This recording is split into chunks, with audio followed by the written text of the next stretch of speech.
إليك إله الخلق أرفع رغبتي.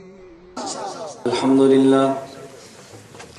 لله وحده لا شريك له والصلاة والسلام على من لا نبي بعده أما بعد فأعوذ بالله من الشيطان الرجيم بسم الله الرحمن الرحيم ما كان محمد أبا أحد من رجالكم ولكن رسول الله وخاتم النبيين وكان الله بكل شيء عليما اللهم صل على محمد وعلى آل محمد كما صليت على إبراهيم وعلى آل إبراهيم إنك حميد مجيد اللهم بارك على محمد وعلى آل محمد كما باركت على إبراهيم وعلى آل إبراهيم إنك حميد مجيد نام محمد سے دلوں کو سرور ملتا ہے، نام محمد سے دلوں کو سرور ملتا ہے، نگاہ فکر کو تازہ شعور ملتا ہے، نام محمد سے دلوں کو سرور ملتا ہے، نگاہ فکر کو تازہ شعور ملتا ہے، نصیب کیسا بھی ہو واسطہ احمد کا دے کے، نصیب کیسا بھی ہو وسیلہ محمد کا دے کے، خدا سے جو بھی مانگیں ضرور ملتا ہے۔ میرے نہایت واجب الاحترام بزرگوں، مسلک اہل سنت والجماعت سے تعلق رکھنے والے غیور نوجوان دوستوں اور بھائیوں، ہماری آج کی یہ پہلی حضرت امام اعظم ابو حنیفہ کی شان میں امام اعظم ابو حنیفہ کانفرنس منعقد ہوئی ہے، اور یہ ایسے موقع پر کانفرنس منعقد کی گئی کہ جب اہل سنت والجماعت احناف کے لیے ایک عظیم الشان مرکز اہل سنت والجماعت کا یہاں چک بیلی خان میں سنگ بنیاد رکھا جا رہا ہے۔ جو حضرات اس کانفرنس میں شرکت فرما چکے ہیں، میں انہیں رسول اکرم صلی اللہ علیہ وسلم کے ارشاد گرامی کی روشنی میں یہ مبارکباد دینا چاہتا ہوں۔ رسول اکرم صلی اللہ علیہ وسلم نے فرمایا، من سن سنتا حسنتا فلہ اجرها واجر من عمل علیہا، جو شخص ایک نیک کام کو شروع کرتا ہے، اللہ اس نیک کام کا اجر اس شروع کرنے والے کو عطا فرماتے ہیں، آئندہ جو بھی اس پہ عمل کرتا ہے اللہ ان سب کا اجر اس کے نامہ اعمال میں لکھ دیتے ہیں۔ یہ مرکز اہل سنت والجماعت بنے گا، مسجد انشاءاللہ تعمیر ہوگی اور اس میں لوگ نمازیں پڑھیں گے، علوم کی یہاں سے بہار پھیلے گی، تو اس سب کا اجر اور ثواب اللہ رب العزت آپ حضرات کو بھی عطا فرمائیں گے۔ اللہ آپ کی برکت سے مجھے بھی عطا فرمائے۔ ہم چونکہ وسیلے توسل اور تبرک کے قائل ہیں، اس لیے ہمارا نظریہ ہے کہ اللہ رب العزت اپنے پیغمبر کے صحابہ اور اولیاء کی برکت سے مانگے جانے والی دعاؤں کو قبول فرماتے ہیں۔ میں نے اختصار سے بات کرنی ہے چونکہ وقت بہت کم ہے، 4:20 تقریباً ہو چکے ہیں، اور عصر کی نماز کا وقت بہت تنگ ہوتا ہے۔ حضرت اقدس مولانا ہزاروی صاحب دامت برکاتہم بھی تشریف فرما ہیں، حضرت مولانا عبدالغفور صاحب دامت برکاتہم بھی ہیں۔ کچھ وقت دعا میں ہوگا، کچھ وقت سنگ بنیاد میں لگتا ہے، پھر نماز بھی پڑھنی ہے، تو میں مناسب نہیں سمجھتا کہ میرے بیان کی وجہ سے نماز بلا وجہ مؤخر ہو۔ اللہ رب العزت نے توفیق عطا فرمائی تو میں پاکستان کے چپے چپے پر اہل سنت والجماعت کے مسلک کی ترجمانی کرنے کو صادر سمجھتے ہوئے حاضر ہوتا ہوں۔ اللہ نے توفیق عطا فرمائی تو آئندہ پھر آئیں گے اور تفصیل کے ساتھ اس موضوع پر گفتگو ہوگی انشاءاللہ۔ میں نے آج مختصر لیکن مدلل گفتگو کرنی ہے، چند ایک آپ کی خدمت میں گزارشات پیش کرنی ہے۔ مسلک اہل سنت والجماعت آپ کو سمجھانا بھی ہے اور یاد بھی کرانا ہے۔ ہماری اس کانفرنس کے بعد جو اشکالات پیدا ہونے ہیں میں نے اس کے جوابات بھی دینے ہیں تاکہ ہمارا مسئلہ بالکل کھلے۔ میں نے اس کے لیے قرآن کی آیت پڑھی ہے، ما کان محمد ابا احد من رجالکم ولکن رسول اللہ و خاتم النبیین۔ اس آیت میں خدا نے اعلان فرمایا حضرت محمد صلی اللہ علیہ وسلم آخری نبی ہیں، حضور کے بعد قیامت اب کوئی نبی پیدا نہیں ہو سکتا، حضور آخری نبی ہیں، لیکن ہمارے پیغمبر کے دین نے قیامت تک کے لیے رہنا ہے، اور یہ قیامت تک نبی کا دین کیسے چلے گا؟ حجۃ الوداع کے موقع پہ حضور نے اعلان فرمایا، میرے صحابہ جو دین خدا نے مجھے دیا میں نے وہ دین تمہیں دے دیا ہے۔ صحابہ نے عرض کیا حضور آپ نے دین پہنچانے کا حق ادا فرما دیا ہے۔ پھر نبوت نے اعلان فرمایا وَلْيُبَلِّغْ مِنْكُمُ الشَّاهِدُ الْغَائِبَ، میں نے دین تمہیں دیا ہے، اس دین کو آگے تم نے دینا ہے۔ اللہ کے پیغمبر نے خدا سے دین کو لیا، پیغمبر کے صحابہ کے حوالے کر دیا۔ اب نبی کے بعد دین کامل وہ ہوگا جو میرے پیغمبر کے صحابہ کا ہے۔ میں دوسرے لفظوں میں یوں کہوں گا، نماز اللہ کے ہاں قابل قبول وہ ہوگی جو نماز پیغمبر کے صحابہ دے، روزہ قابل قبول وہ ہوگا جو پیغمبر کے صحابہ نے دیا ہے، اعمال قابل قبول وہ ہوں گے جو خدا کے پیغمبر کے بعد پیغمبر کے صحابہ نے دیے ہیں، کیونکہ خدا نے قرآن میں اعلان فرمایا الیوم اکملت لکم دینکم، میں نے آج پیغمبر تیری وساطت سے تیرے صحابہ کے دین کو کامل اور مکمل کر دیا ہے۔ ہم نے پیغمبر کی ذات کو نہیں، پیغمبر کے صحابہ کو دیکھا ہے۔ نبی نے نماز صحابہ کو دی ہے، صحابہ نے نماز امت کو دی ہے۔ صحابی نبی والی نماز دیتا ہے، اپنی طرف سے کبھی صحابی پیغمبر کی اپنی طرف سے کبھی صحابی نماز کو دیتا نہیں ہے۔ حضور آخری نبی ہے اور خدا نے حضور پہ نبوت کو ختم کر دیا اور نبی کو بطور نمائندے کے 1,24,000 صحابہ عطا کر دیے۔ چک بیلی والوں ایک نقطے پہ غور کرنا، میں کہتا ہوں نبی اس زمین پہ نمائندہ خدا ہوتا ہے، صحابی اس زمین پہ نمائندہ مصطفیٰ ہوتا ہے۔ اگر تمہیں اللہ کی بات چاہیے تو نبی سے ملتی ہے، اگر نبی کی بات چاہیے تو نبی کے صحابی سے ملتی ہے، اگر قرآن کا معنی چاہیے تو پھر نبی دیتا ہے، نبی حدیث کا معنی چاہیے تو پھر پیغمبر کا صحابی دیتا ہے۔ نبی نمائندہ خدا ہے، صحابی نمائندہ مصطفیٰ ہے۔ میں تجھے نقطہ دینے لگا تھا کہ اللہ کے نبی پہ خدا نے نبوت کو ختم کیا، تعداد 1,24,000 بنتی ہے، اور پیغمبر کے صحابہ جو نبی کے نمائندے ہیں ان کی تعداد بھی 1,24,000 بنتی ہے۔ ایسا کیوں ہوا ہے؟ انبیاء کی تعداد بھی 1,24,000 ہے، صحابہ کی تعداد بھی 1,24,000 ہے۔ اس کی وجہ یہ ہے خدا نے بتا دیا میرے پیغمبر اگر نبیوں کی تعداد 1,24,000 ہے تو تیرے صحابہ کی تعداد 1,24,000 ہے۔ اس کی وجہ یہ ہے کہ نبی کو نمائندہ میرا کہتے ہیں، صحابی کو نمائندہ تیرا کہتے ہیں۔ ہم نے اعزاز تجھے دیا ہے کہ تجھ پہ میری نمائندگی ختم ہے، صحابہ پہ تیری نمائندگی ختم ہے۔ جتنے نمائندے میرے ہوں گے اتنے نمائندے تیرے ہوں گے، جتنے نمائندے میرے ہوں گے اتنے نمائندے تیرے ہوں گے۔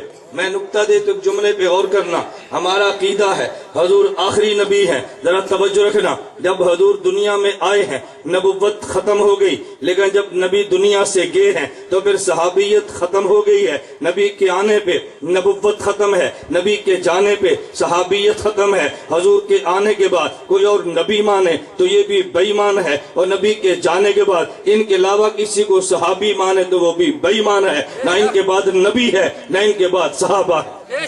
نبی نمائندہ خدا ہے، صحابی نمائندہ مصطفیٰ ہے۔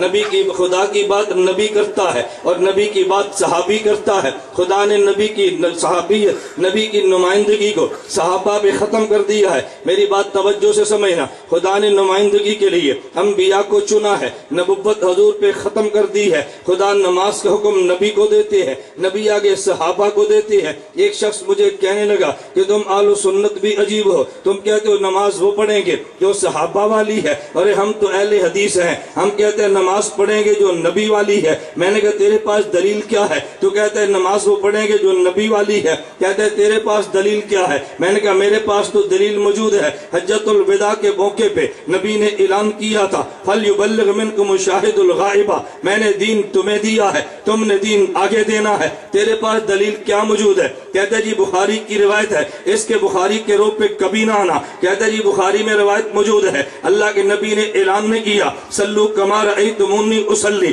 تم نماز یوں پڑھو جیسے مجھے پڑھتے دیکھا ہے، تو پھر نماز نبی والی پڑھیں گے۔ میں نے کہا حدیث کا ترجمہ پھر کرنا، کہا جی سلو کما سلو، کہ سلو تم نماز پڑھو کما رأیتمونی اصلی، جس طرح نماز پڑھتے مجھے دیکھا ہے۔ میں نے کہا میں نے تو نبی کو پڑھتے نہیں دیکھا، تو نے نبی کو پڑھتے نہیں دیکھا، یہ تجھے مجھے تو خطاب ہی نہیں ہے۔ کہتا ہے کسے خطاب ہے؟ میں نے کہا یہ خطاب صدیق کو ہے، یہ خطاب تجھے مجھے نہیں ہے، یہ خطاب تو فاروق کو ہے۔ کہتا ہے یہ کیا مطلب؟ توجہ رکھنا، میں نے کہا اس حدیث کا مطلب یہ ہے سلو کما رأیتمونی اصلی، تم نے نماز ایسے پڑھنی ہے جیسے نماز مجھے پڑھتے دیکھا۔ کیا مطلب؟ ایک نماز پیغمبر کی ہے، ایک نماز صحابہ کی ہے۔ میری دلیل پہ توجہ رکھنا، وقت کم ہے، میں عنوان کو سمیٹ لوں گا۔ فرمایا تم نماز یوں پڑھو گے جیسے تم نے نماز پڑھتے مجھے دیکھا۔ میں نے کہا کیا مطلب؟ بات توجہ سمجھنا، نبی کو صدیق نے دیکھا ہے، اس کا معنی یہ ہے صدیق نماز ایسے پڑھے جیسے نبی نے پڑھی ہے، اور تو نماز ایسے پڑھے جیسے صدیق نے پڑھی ہے۔ صحابہ نماز یوں پڑھے جیسے نبی نے پڑھی ہے، اور تو نماز یوں پڑھے گا جیسے صحابہ نے پڑھی ہے۔ ہم صحابی کو دیکھیں گے، صحابی نبی کو دیکھے گا۔ صحابی کی نماز نبی والی اور میری نماز صحابہ والی۔ ہماری نماز کون سی ہے؟ توجہ رکھنا، یہ تجھے غیر مقلد نے، تجھے اہل حدیث نے، تجھے وہابی نے، تجھے ملحد نے، انگریز کے ایجنٹ نے، تو جو بھی نام دے گا بجا ہے۔ میں ہر بات پہ دلیل دے سکتا ہوں، میں یوں جملے نہیں کہتا تو یہ کہے گا یار بجا کیا ہے، اس نے دھوکہ کیوں دیا ہے، کتنا آسان سا دھوکہ ہے، کتنی عام سی بات ہے۔ تجھے یہ کہہ دے گا کلمہ کس کا پڑھا ہے، تو نے کہنا نبی کا پڑھا ہے۔ اچھا جب نبی کا کلمہ پڑھا ہے تو نماز نبی والی کیوں نہیں کہتا، پھر صحابہ والی بات کیوں کہتا ہے؟ بندے کے دماغ میں بات آتی ہے یار بات تو بڑی اس نے معقول کی ہے، بڑی وزنی بات کی ہے۔ توجہ رکھنا، یہ تجھے ایسے اشکالات دے گا پھر تیرے دماغ کو خراب کرے گا۔ مثلا میں ایک بات اور کہتا ہوں، یہ تجھے کہے گا بھئی تو کون ہے، تو نے کہنا جی حنفی۔ اچھا پوچھے تو کون ہے، کہتے جی میں تو محمدی ہوں۔ بھئی تو محمدی کیوں ہے؟ ایک ان پڑھ بابا جی کو پکڑے گا، کہے گا بابا جی ہم دونوں کے درمیان فیصلہ کرے۔ بابا جی بھی خوش ہے، گھر میں کبھی مجھے میری بیگم نے نہیں پوچھا، آج مجھے فیصلے کے لیے بلا لیا گیا ہے۔ یہ بابا جی خوش ہو کر بیٹھ گئے، ہاں بیٹا کیا مسئلہ ہے؟ بابا جی میں کہتا ہوں محمدی کہنا چاہیے، یہ کہتا ہے حنفی کہنا چاہیے، دلیل کیا ہے؟ میں نے سے پوچھا تو نے کلمہ کس کا پڑھا ہے؟ کہتا جی کلمہ حضور محمد کا پڑھا ہے، تو پھر محمدی کہنا چاہیے۔ بابا جی کہتے ہیں بات تو بالکل بجا ہے، جب کلمہ حضور کا پڑھا ہے تو پھر محمدی کیا؟ ابو حنیفہ کا کلمہ تو نہیں پڑھا کہ تجھے حنفی کہا جائے۔ اب یہ بندے نے دھوکہ دیا، اس کے دھوکے میں کبھی نہ آنا۔ میں نے کہا جب تو نے پوچھا تو کون ہے، تو نے میرا مذہب پوچھا ہے، تیرا مذہب محمدی ہے یا میرا مذہب حنفی ہے؟ میں سینہ تان کے کہتا ہوں کہ میرا مذہب حنفی ہے۔ تو کہتا جی کیوں کہتا ہے؟ میں نے کہا اس لیے کہ مجھے عربی زبان آتی ہے تو اس لیے مذہب محمدی کہتا ہے۔ تجھے عربی زبان نہیں آتی، عربی زبان میں دو لفظ ہیں، ایک لفظ مذہب ہوتا ہے، ایک لفظ منزل ہوتا ہے۔ مذہب اسے کہتے ہیں جو راستہ ہے، منزل اسے کہتے ہیں جہاں پہ جانا ہے۔ جب تو نے مجھ سے پوچھا تیرا مذہب کیا ہے، میں نے کہا ابو حنیفہ۔ مجھ سے پوچھا منزل کیا ہے، میں نے کہا محمد الرسول اللہ۔ راستہ ابو حنیفہ ہے، منزل رسول اللہ۔ راستہ ابو نارا توجہ، میں نے کہا وقت بہت کم ہے، میرا آپ سے وعدہ ہے میں پھر کبھی آؤں گا انشاءاللہ۔ میں بتا یہ رہا تھا مذہب ابو حنیفہ اور منزل بولو نا، مذہب ابو حنیفہ منزل رسول اللہ۔ ارے کوفہ ہمارا راستہ ہے، مدینہ ہماری منزل ہے، ہم تو مدینے والے ہیں۔ تجھے کس نے کہا مدینے والے نہیں؟ غیر مقلد ایک نوجوان کو دھوکہ دے رہا تھا، اور یہ ان حنفیوں کو دیکھو، اہل و سنت کو دیکھو، ہم تو مدینے کی بات کرتے ہیں اور یہ تو کوفہ کی بات کرتے ہیں۔ میں نے کہا نانا تو نے جھوٹ بولا ہے، ہم بات مدینہ کی کرتے ہیں لیکن وایا کوفہ مدینہ کی بات کرتے ہیں۔ کیا جی وایا کوفہ تم مدینہ کی بات کیوں کرتے ہو؟ میں نے کہا میں نہیں کہتا، یہ تو میرے نبی نے کہا ہے۔ کہتے نبی نے اعلان فرمایا۔ میں نے کہا جی ہاں حضور نے اعلان فرمایا، انا مدینۃ العلم والی بابھا، مجھے شہر علم کہتے ہیں، علی شہر علم کا دروازہ ہے، شہر علم مدینہ ہے، شہر علم کا دروازہ کوفہ میں ہے، اور شہر میں جانے کے لیے بواسطہ دروازہ جانے والا باادب ہے۔ تیری مسجد کا امام اعلان کرتا ہے صف اول میں با جماعت نماز پڑھو، اجر بڑا ملتا ہے۔ نمازی دو قسم کے ہیں، ایک نمازی دروازہ پھلانگ کے صف اول میں گیا ہے، ایک نمازی دروازے سے گزر کے صف اول میں گیا ہے۔ دونوں گئے تو صف اول میں، جو دروازے سے گزر کر جائے اسے با ادب کہتے ہیں، دروازہ پھلانگ کر جائے اسے بے ادب کہتے ہیں۔ میرے پیغمبر نے اعلان کیا انا مدینۃ العلم والی بابھا، محمد شہر علم ہے، علی شہر علم کا دروازہ ہے، شہر علم مدینہ میں، دروازہ کوفہ میں، کوفہ پھلانگ کے جائے بے ادب ہے، کوفے سے گزر کے جائے با ادب ہے۔ کوفے سے گزر کے جائے تو ادب ہے. یہ میرا فیصلہ نہیں ہے, یہ فیصلہ امام بخاری کا ہے, یہ میرا نہیں امام بخاری کا ہے. پوچھ امام بخاری سے. ابن حجر اسقلانی رحمۃ اللہ علیہ مقدمہ فتح الباری شرح بخاری میں لکھتے ہیں, ابن حجر کہتے ہیں امام بخاری سے پوچھا تم نے کہاں کہاں پڑھا ہے؟ امام بخاری نے تفصیل بتائی ہے. فرمایا میں حجاز کیا ہوں تو میں 6 سال ٹھہرا ہوں. امام بخاری کہنے لگے بھائی میں بصرہ گیا تو میں اتنی مرتبہ گیا ہوں, میں جزیرہ میں گیا تو میں 2 مرتبہ گیا ہوں, لیکن جب کوفہ کی باری آئی امام بخاری کہتے اللہ احصی کم دخلت الی کوفہ, ارے مجھے یاد ہی نہیں ہے میں کوفہ کتنی بار گیا. ارے تو اتنا ذہین آدمی ہے, تجھے پتہ ہی نہیں تو کوفہ کتنی بار گیا. توجہ رکھنا اس میں نقطہ حکمت کیا ہے. امام بخاری کہتے ہیں میں جزیرے میں 2 مرتبہ گیا. امام بخاری کہتے ہیں میں بصرے میں 4 مرتبہ گیا. امام بخاری کہتے ہیں میں حجاز میں 6 سال رہا, اور جب کوفہ کی باری ہے کہتے ہیں مجھے یاد ہی نہیں میں کوفہ کتنی بار گیا. اس کو ذرا سمجھنے کے لیے ایک بچے کو اٹھا کے پوچھو ہاں بیٹا تو نے کہاں پڑھا ہے؟ کہتے جی میں نے مڈل تک چک بیلی کے اسکول میں پڑھا ہے.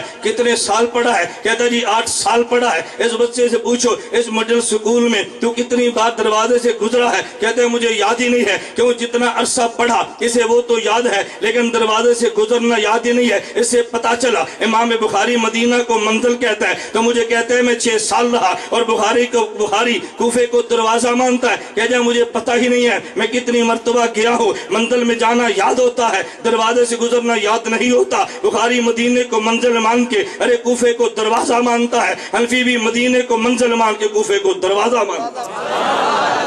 یہ کون سی بات ہے کوفے کو نہیں مانتا؟ صحابہ کے بغض کی بات کیوں کرتا ہے, کس لیے دبکتا ہے؟ ارے کوفہ امام ابو حنیفہ نے تو نہیں بنایا. کوفے کی تعمیر کا فیصلہ کرنے والا حضرت عمر بن خطاب ہے, جن کے بارے میں نبوت کا فیصلہ ہے. حضرت عمر وہ ہے ان اللہ جعل الحق علی لسان عمر وقلبہ, عمر سوچتا بھی ٹھیک ہے, عمر بولتا بھی ٹھیک ہے. حضرت عمر کا فیصلہ ہے, عمر کا فیصلہ کوفہ بنا دو. بنانے والا کون ہے؟ سعد بن ابی وقاص ہے رضی اللہ عنہ, جو پیغمبر کا عشرہ مبشرہ میں سے ہے. وہاں پہ علم لے جانے والا کون ہے؟ عبداللہ بن مسعود ہے, جن کے بارے میں بخاری میں روایت موجود ہے. نبی نے فرمایا استقر القرآن من اربعۃ, ان 4 سے قرآن پڑھنا. پہلے نام عبداللہ بن مسعود کا آیا ہے. پیغمبر نے فرمایا جو چاہے قرآن ایسے پڑھے جیسے ابھی اتر رہا ہے. پھر عبداللہ بن مسعود سے قرآن پڑھے. اس نے جا کے کوفے کو آباد کیا ہے. میرے دوست کوفے میں جانے والے پیغمبر کے بصدر بدری صحابہ ہیں. کوفہ میں جانے والے 313 بیعت رضوان والے ہیں. ارے 300 بیعت رضوان والے ہیں. کوفہ میں جانے والے 1010 پیغمبر کے صحابہ ہیں. ابو حنیفہ پہ اعتراض کیا ہے؟ مجھے ایک بندہ کہنے لگا اور یہ مولانا جس کو تم نے امام مانا ہے امام ابو حنیفہ کوفہ میں ہے, کیا یہ مدینہ میں نہیں ہو سکتے تھے؟ میں نے کہا نہیں, میرے امام کو مدینہ میں نہیں کوفہ میں ہونا چاہیے تھا. میرے امام کو مکہ میں نہیں کوفہ میں ہونا چاہیے تھا. کہتا جی وجہ کیا ہے؟ میں نے کہا میری دلیل پہ توجہ رکھنا, امام کوفہ میں ہوتا مدینہ میں نہ ہوتا. کہتے دلیل کیا ہے؟ میں نے کہا میرے محمد کو اس زمین پہ خدا کا نمائندہ کہتے ہیں. حضور دنیا سے چلے گئے تو پہلے جانشین صدیق بنے ہیں, صدیق کے جانے کے بعد نبی کے جانشین عمر بنے ہیں, عمر کے جانے کے بعد جانشین عثمان بنے ہیں, ان کے جانے کے بعد جانشین علی بنے ہیں. توجہ رکھنا, میرے نقطے پہ غور کرنا. حضور کے جانے کے بعد جانشین امام ابو بکر بنے ہیں, ان کے جانے کے بعد جانشین امام عمر ہیں. اور یہ ترتیب عقل کی بھی ہے نقل کی بھی ہے, یوں ہی چلنا چاہیے. ایک بندہ کہنے لگا نہیں پہلا خلیفہ علی کو ہونا چاہیے. میں نے کہا تیری دلیل کیا ہے؟ کہتے علی پیغمبر کا رشتہ دار ہے تو رشتہ دار کو مقدم کہتے ہیں. میں نے کہا تیری دلیل کو مان لیا جائے تب بھی صدیق کا حق پہلے ہے. کہتے جی وہ کیسے؟ میں نے کہا میں نے چاروں کو دیکھا, چاروں کو رشتہ نبی سے ملتا ہے, لیکن صدیق و عمر کو دیکھا یہ پیغمبر کے سسر لگتے ہیں. میں نے عثمان و علی کو دیکھا رضی اللہ عنہما, یہ پیغمبر کے داماد لگتے ہیں. ارے سسر کی حیثیت باپ کی ہے, داماد کی بیٹے کی ہے, تو باپ پہلے ہے بیٹا بعد میں ہے. میں نے صدیق کو دیکھا عمر میں بڑا ہے, میں نے عمر کو دیکھا تو چھوٹا ہے, اس کا نمبر 1 ہے, عمر کا نمبر 2 ہے. میں نے عثمان کو دیکھا یہ داماد دوہرا ہے, علی کو دیکھا داماد 11 ہے, عثمان کا 3 ہے, علی کا 4 ہے. میں نے کہا توجہ, میں کہ تو یہ ترتیب آنے کی ہے. جب میں نے دنیا میں جاتے ہوئے دیکھا مجھے تب بھی ترتیب یہی نظر آتی ہے. کہتے جی وہ کس لیے؟ میں نے کہا نبی جس کمرے میں دفن ہے صدیق وہاں نبی کے ساتھ ہے. نمبر 1 جو ہوا عمر اس کے بعد آئے ہیں. نمبر 2 جو ہوا عثمان اس کے بعد جنت البقیع میں تھوڑے سے دور ہے. نمبر 3 جو ہوا علی اس کے بعد کوفہ میں ہے. نمبر 4 جو ہوا, میں نے کہا آنے کی ترتیب بھی یہ ہے اور جانے کی ترتیب بھی یہ ہے. اس لیے سنی کہتا ہے خلافت راشدہ حق جاری ہے. خلافت راشدہ بلند آواز سے خلافت راشدہ. نیا فتنہ نکلا خلافت راشدہ حق سارے یار, یہ فتنہ ہے. خلافت راشدہ حق 4 یار, یہ نعرہ ایمان کا ہے. بھئی خلافت سب کو تو نہیں ملی، خلافت کی تو بات 4 کی ہے، کیا تم نے غلط نعرہ امت کو دے دیا؟ توجہ رکھنا، میں نکتہ دینے لگا تھا، میرے پیغمبر کے جانشین کا نام امام ابو بکر صدیق ہے، یہ مکہ سے چلے تو مدینہ، حضور ان کے جانشین کا نام امام عمر ہے، یہ بھی مدینہ، ان کے جانشین کا نام امام عثمان ہے، یہ بھی مدینہ، اور ان کے جانشین کا نام امام علی ہے، وہ کہاں تھے؟ بولیے کہاں تھے؟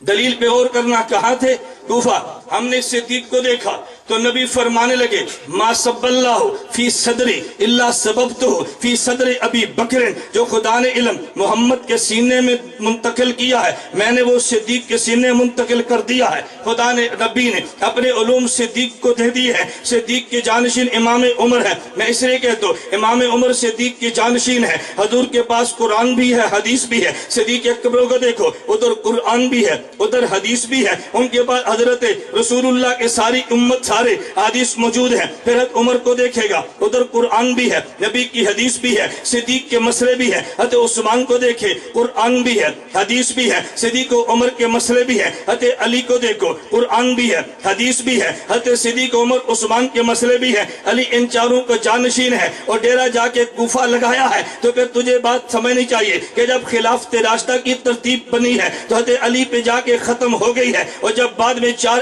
امام بنے ہیں، ایک پیغمبر کے 4 خلیفے ہیں، پھر آگے 4 امام بنے ہیں۔ ہم 4 خلیفوں کو دیکھتے ہیں تو چوتھے خلیفہ علی ہے جو مکہ سے چلے تو کوفہ پہنچے۔ ہم نے 4 امام دیکھے ہیں، ان میں پہلے امام کا نام امام اعظم ابو حنیفہ ہے، دوسرے کا نام امام مالک ہے، تیسرے کا نام حضرت امام شافعی ہے، چوتھے کا امام احمد ہے۔ تم کو یہ ترتیب کیوں ہے؟ میں نے ان کی عمر کو دیکھا، امام ابو حنیفہ سن 80 ہجری میں پیدا ہوئے، 150 میں فوت ہو گئے۔ میں نے حضرت امام مالک کو دیکھا، یہ 93 میں پیدا ہوئے، 179 میں فوت ہو گئے۔ امام شافعی کو دیکھا، 150 میں پیدا ہوئے، 204 میں فوت ہو گئے۔ امام احمد بن حنبل کو دیکھا، 164 میں پیدا ہوئے۔ یہ ترتیب دیکھے گا، ان میں پہلے امام ابو حنیفہ، دوسرے امام مالک ہے، تیسرے امام شافعی، چوتھے امام احمد بن حنبل۔ ذرا نقطے پہ غور کرنا، خلفاء میں سے آخری خلیفہ کون؟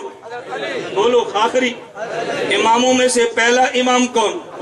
تو پھر ماننا جہاں پہ چوتھا خلیفہ شہید ہوا ہے وہاں پہ پہلا امام پیدا ہوا ہے۔ حضرت علی کی جائے شہادت ہے، ابو حنیفہ کی جائے ولادت ہے۔ بعد میں آنے والا خطیب کہتا نہیں جہاں سے اس نے بات ختم کی تھی میں وہاں سے شروع کرتا ہوں۔ خدا نے پھر یوں فرمایا جہاں سے بات علی نے شروع کی ہے ابو حنیفہ وہاں سے شروع کرتا ہے۔ تو مدینہ ہونا چاہیے تھا یا کوفہ؟ کوفہ ہی ہونا چاہیے تھا۔ بھئی ایک آدمی سرگودا سے چلے اور اس نے پشاور جانا ہو اور اسلام آباد آ کے وہ رک جائے تو آگے جو گاڑی چلائے گا اسلام آباد سے چلے گا یا پھر سرگودا سے؟ بولو نا۔ تو مکہ سے چلے تو کوفہ تک آئے نا، اب کوفہ سے گاڑی آگے چلنی تھی، کوفہ تک علی ہے، پھر کوفہ سے آگے پورے عالم امام ابو حنیفہ ہے۔ میں بتا یہ رہا تھا پہلے یہ تو سمجھو امام کون ہے، جس نے نہیں سمجھا وہ دشمن ہے اور جس نے سمجھا وہ امام کا عاشق ہے۔ حضرت امام اعظم ابو حنیفہ، ایک نقطے پہ توجہ رکھنا، مسئلہ کہیں لمبا نہ ہو، میں چلے بات سمیٹتا ہوں ذرا۔ میں نے کہا خدا نے دین نبی کو دیا، دین نبی نے پیغمبر کے صحابہ کو دیا، اور جب صحابہ کی باری آئی ہے ان نے دین حضرت امام اعظم ابو حنیفہ کو دیا ہے۔ امام ابو حنیفہ نے لکھا ہے اور پوری امت کو دے دیا ہے۔ حضرت امام سیوطی کہتے ہیں، امام حاکم کہتے ہیں، انو اول من دون علم شریعہ ورتبہ ابوابا، جس سے پہلے دین کو سب سے پہلے لکھا اس کا نام امام اعظم ابو حنیفہ ہے۔ میں ایک جملہ کہنے لگا، تم نے اشتہار کو دیکھا، اوپر لکھا ہے امام اعظم ابو حنیفہ کانفرنس، حالانکہ نام ابو حنیفہ تو نہیں ہے، ان کا نام ابو حنیفہ نہیں ہے، لیکن پھر بھی دنیا ابو حنیفہ کہتی ہے۔ حضرت صدیق اکبر کا نام ابو بکر تو نہیں ہے لیکن دنیا ابو بکر کہتی ہے۔ اس کی وجہ کیا ہے؟ پوری دنیا میں اہل سنت والجماعت سے پوچھ لے، 95% بندہ ابو بکر تو جانتا ہے لیکن ان کا نام عبداللہ نہیں جانتا۔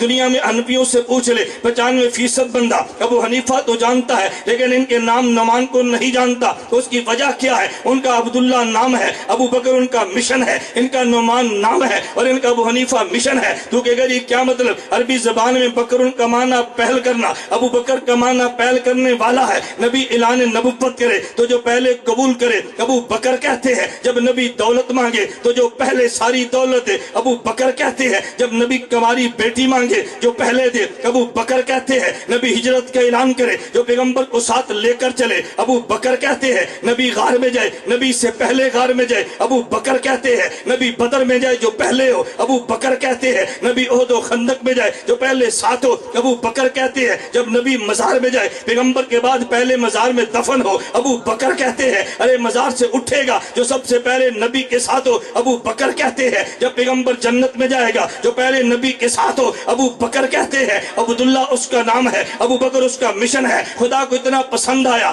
دنیا نام نہیں جانتی مشن آج بھی جانتی ہے ارے نعمان نام ہے ابو حنیفہ کا معنی ابو الملت الحنیفہ یہ دین حنیف کو لکھنے والا ابو حنیفہ کا مشن ہے ابو بکر نے دین قبول کرنے میں پہل کی ہے ابو حنیفہ نے دین لکھنے میں پہل کی ہے خدا کو اس کا اتنا مشن پسند آیا پوری دنیا ابو بکر کہتی ہے اس کا اتنا مشن پسند آیا اسے ابو حنیفہ کہتی ہے ابو بکر کا مشن بھی زندہ نام بھی زندہ ہے ابو حنیفہ کا مشن بھی زندہ نام بھی زندہ اور انشاءاللہ قیامت تک زندہ رہے گا انشاءاللہ قیامت تک زندہ رہے گا انشاءاللہ امام توجہ رکھنا امام ابو حنیفہ نے کیا کام کیا دین کو لکھا کیا کام کیا دین کو لکھا ذرا بات ختم کر دو آخری بات کیا کہ دین کو لکھا توجہ رکھنا اور کیسے لکھا امام صاحب کو خواب آئی ہے مناقب موفق میں خواب موجود ہے امام ابو حنیفہ نے خواب دیکھی نبی پاک صلی اللہ علیہ وسلم کے روزے پر گیا ہوں حضور پاک کی مبارک ہڈیاں بکھری پڑی ہیں امام صاحب نے جمع کر کے سینے سے لگائی ہیں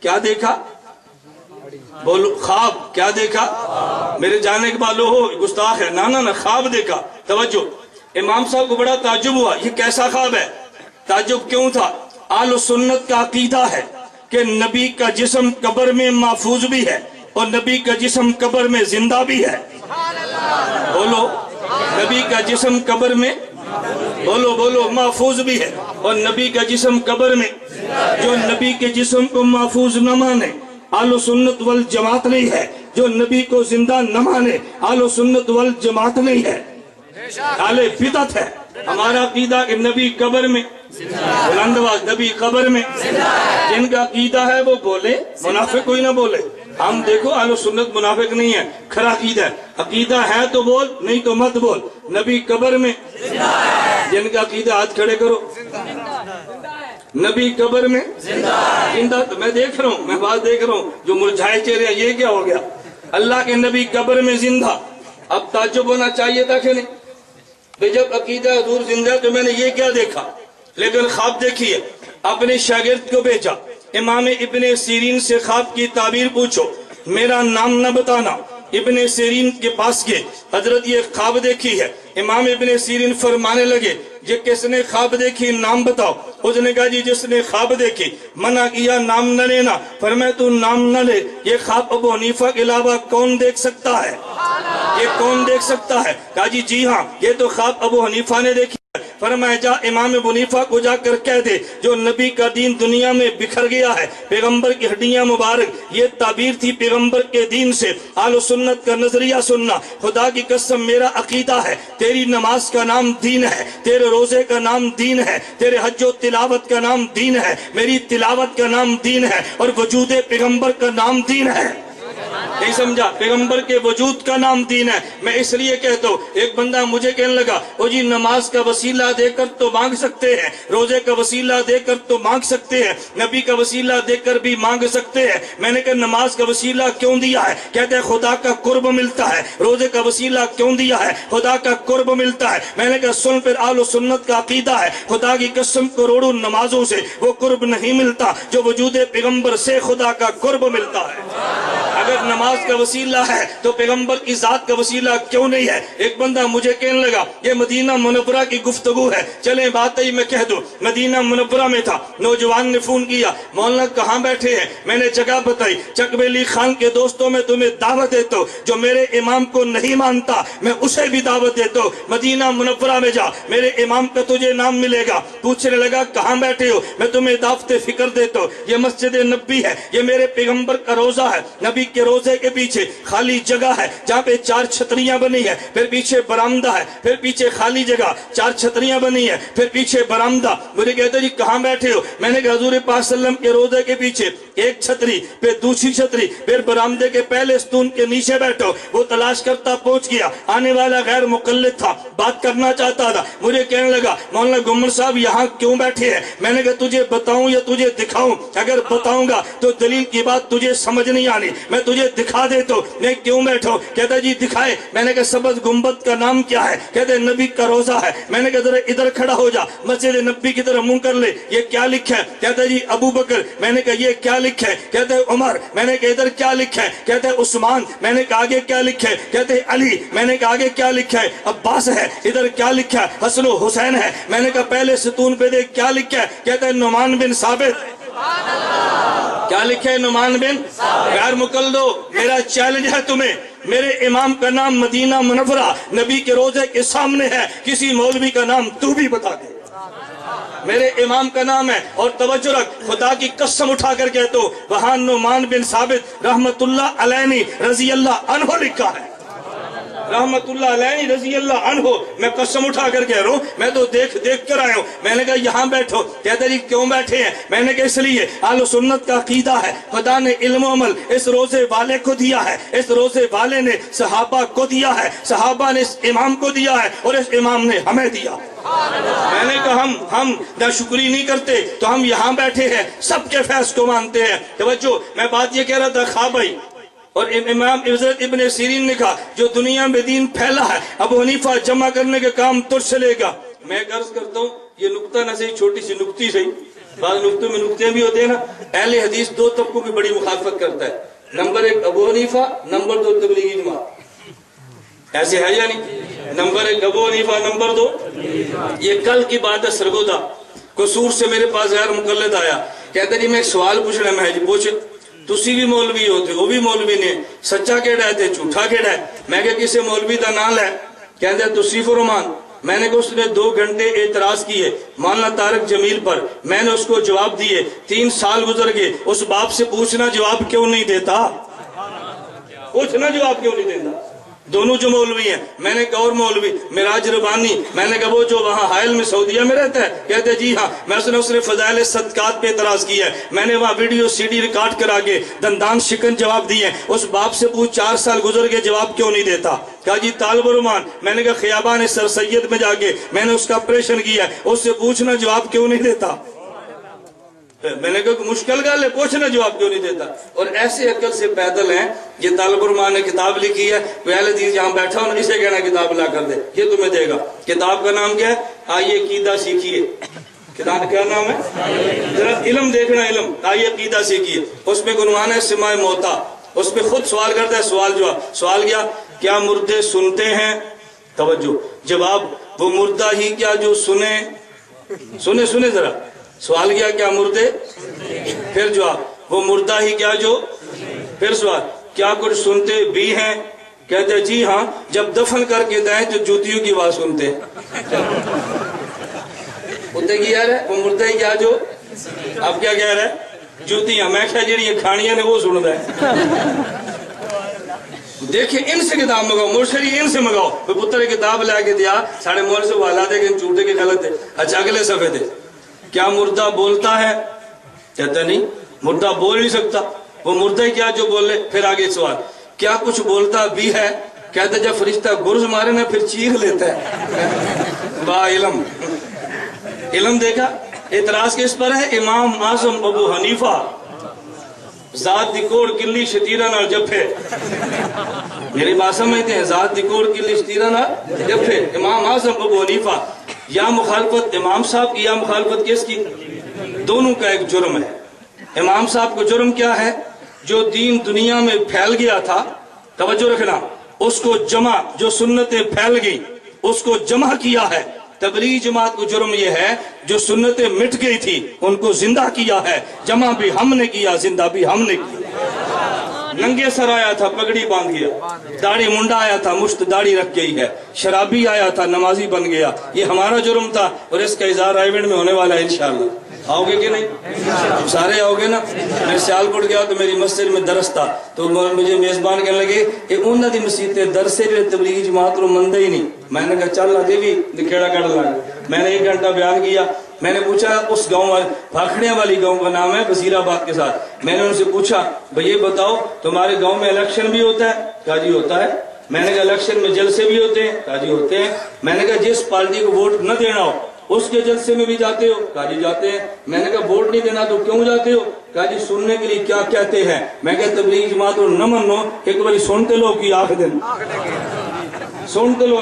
اس گاؤں سے پوری جماعت پوری پہ بس گئی. اس لیے مولوی روکتا ہے نہ جانا. کیوں؟ پتہ ٹوٹ گیا تیرے واپس نہیں ہونا. نہ جانا.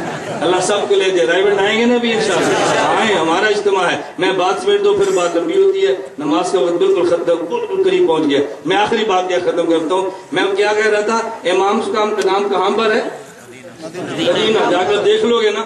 امام نعمان بن ثابت, آگے مالک بن انس, آگے احمد بن حنبل, آگے محمد بن شافعی. چاروں اماموں کے نام وہاں درج ہے. میں آخری بات ختم کرنے لگا ہوں. کانفرنس کا نام کیا تھا؟ امام بولو کیا نام ہے؟ یہ کل تمہیں دھوکہ دلنا ہے. میں اس دھوکے کا ابھی جواب دے رہا ہوں. دھوکہ گیا کل اہل حدیث کانفرنس میں امام اعظم صلی اللہ علیہ وسلم کانفرنس, اور پھر جھوٹ بولیں گے اور جی سب سے بڑے امام تو حضور پاک ہیں.